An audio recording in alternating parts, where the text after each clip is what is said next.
The Harlem HellFighters faced unimaginable odds, fighting both for their country and their right to equality. Their bravery in World War I wasn't just about defeating an enemy, but about challenging the racial barriers that existed both abroad and at home. They remind us that true heroism lies in resilience and the courage to demand respect, even when the world tries to deny it. Their legacy urges us to reflect. How often do we step up for justice, even when the battle seems insurmountable?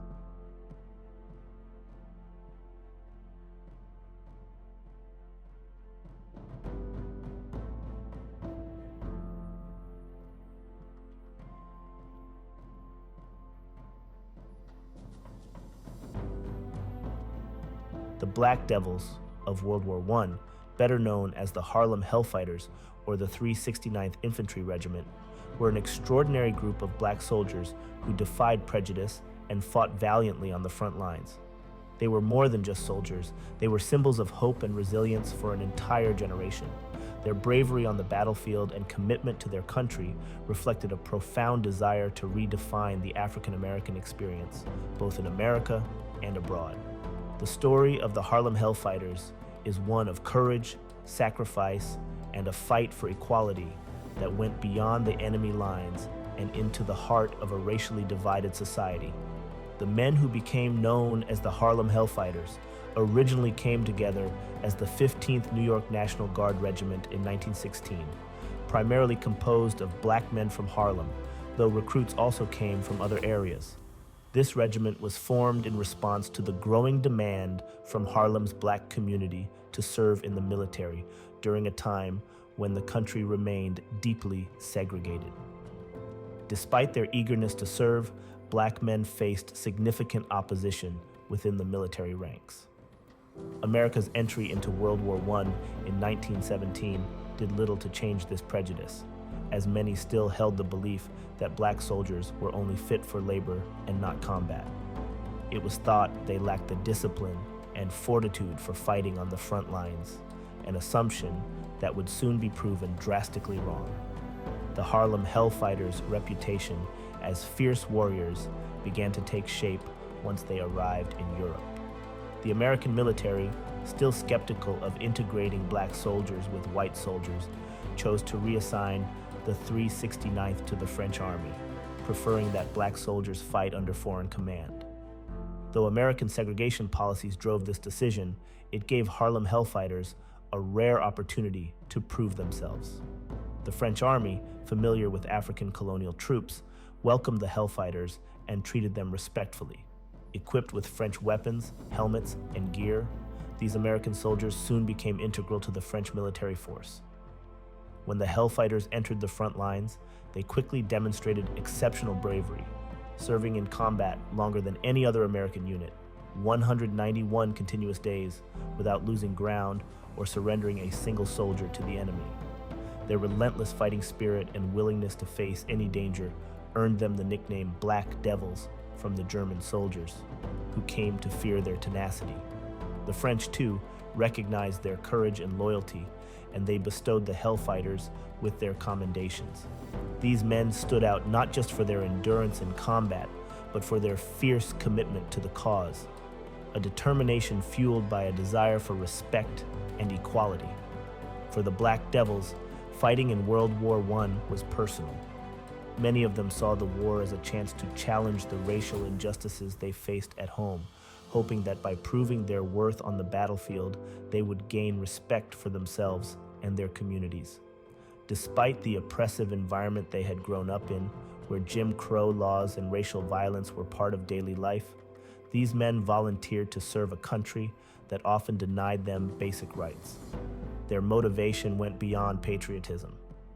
It was also a fight to change how society perceived them. The war was an opportunity to demonstrate they were as capable and courageous as any other American soldier, challenging the biases that questioned their competence and integrity.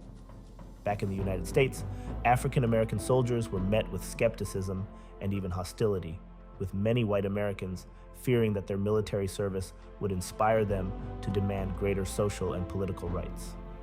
This fear wasn't unfounded. Indeed, the experience of military service strengthened black men's resolve to advocate for their rights. Racial tensions were high, and the Hellfighters' return to America would ignite a new wave of civil rights activism.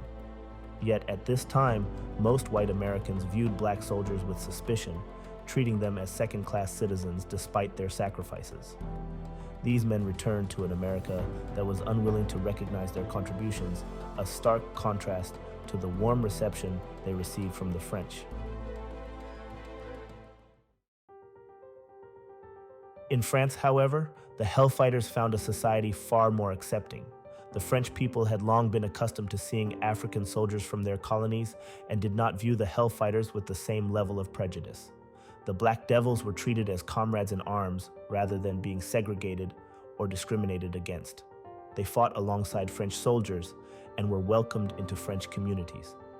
This experience of relative equality and respect was a revelation for many of these men who had never experienced such acceptance back home.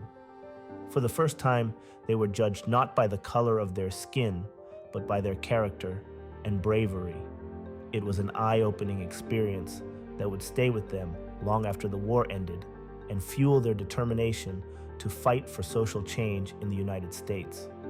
Their courage in battle earned them widespread admiration from their French allies and solidified their reputation as one of the fiercest fighting units of the war. Many of the Harlem HellFighters, including Henry Johnson and Needham Roberts, received the Croix de Guerre, France's highest military honor for bravery. These two soldiers became symbols of valor and resilience when they single-handedly held off a German raiding party despite being vastly outnumbered.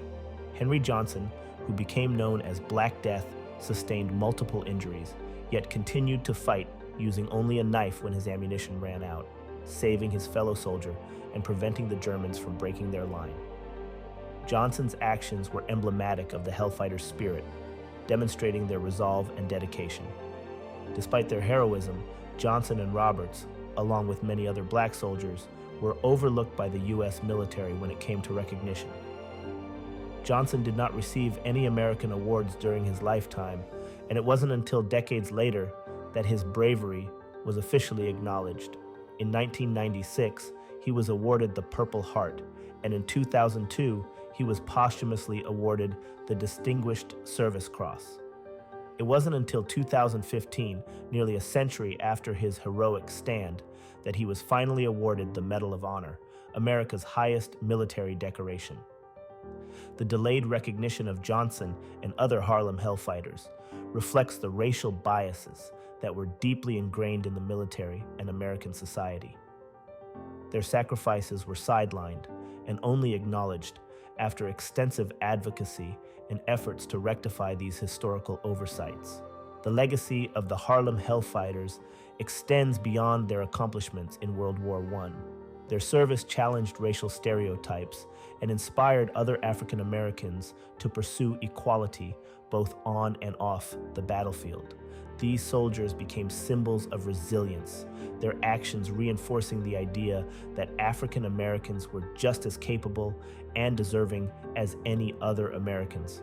Their service planted seeds for future civil rights movements, reminding the black community and their allies that discrimination could be challenged through courage and collective action.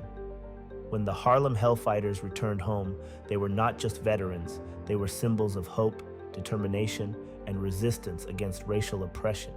The experience of serving in France left a lasting impression on these men, highlighting the stark contrast between the treatment they received abroad and the discrimination they faced in their own country. In France, they had experienced a society where they were treated with dignity and respect, an experience that underscored the inequality and prejudice embedded in American society. This exposure to a world where they were judged by their actions rather than their skin color intensified their frustration with racial discrimination back home. Many Hellfighters returned to the United States more determined than ever to fight for social justice, emboldened by the respect they had earned and the ideals they had defended. Despite their widespread admiration in France, the Harlem HellFighters faced numerous challenges upon returning to the United States. They came home to a country still entrenched in Jim Crow laws and segregation. Instead of being celebrated as heroes, they were met with discrimination, hostility, and violence. Incidents of racial violence escalated after the war as returning black soldiers challenged the status quo and demanded the rights and respect they had earned on the battlefield. Many white Americans were uncomfortable with the idea of black veterans, fearing that their military experience would inspire them to push for social change. This fear manifested in acts of racial violence, particularly in the South, where black veterans were targeted and even lynched in attempts to suppress their demands for equality. However, the HellFighters' legacy of courage and resilience could not be erased. Their story spread throughout the black community, inspiring others to stand up for their rights and challenge the racial injustices that pervaded American society. Their experiences on the front lines and the recognition they received in France highlighted the hypocrisy of a country that preached freedom abroad but denied it to many of its own citizens. This contradiction fueled the growing civil rights movement and reinforced the belief that African Americans deserve the same rights and opportunities as their white counterparts. The HellFighters' bravery laid the groundwork for future generations who would continue to fight for justice and equality, both in and out of uniform. The posthumous awards given to Johnson and others highlight the lengths to which society must go to rectify historical injustices. The delayed commendations are not just tributes to individual heroes, but acknowledgments of the collective struggle and resilience of black soldiers who have served and sacrificed for a nation that has often failed to recognize their worth. The Harlem HellFighters story is a testament to the power of courage, determination, and resilience in the face of prejudice. These men fought not only to protect their country, but also to change it. By serving on the front lines, they challenged the stereotypes and biases that had long oppressed their community. Their legacy continues to inspire, serving as a reminder that progress is often born from struggle and that equality is a right worth fighting for. The story of the Harlem HellFighters is more than just a military tale. It is a chapter in the ongoing pursuit of justice, dignity, and respect for all Americans. Today, the Harlem HellFighters are remembered as symbols of resilience, courage, and the relentless pursuit of equality. Their service and sacrifice remind us that the fight for justice is a long one, often filled with setbacks and delayed recognition. The story of the Black Devils teaches us that bravery is not defined by race or rank, but by the willingness to stand up for what is right. As we honor their legacy, we are reminded of the enduring power of hope and the belief that all men and women, regardless of color, deserve the right to live freely and be judged by the content of their character. The Harlem HellFighters' journey is a profound reminder that true heroism lies in the willingness to fight not just for oneself, but for the betterment of all.